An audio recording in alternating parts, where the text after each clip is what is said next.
here's something I see quite often at my work.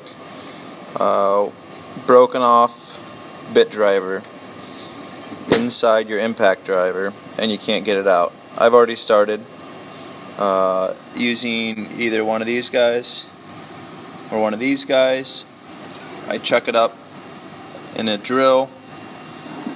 Let me show you here.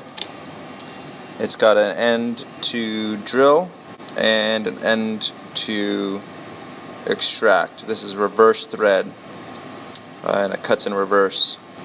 So usually this is going to be hardened and this will not drill into it.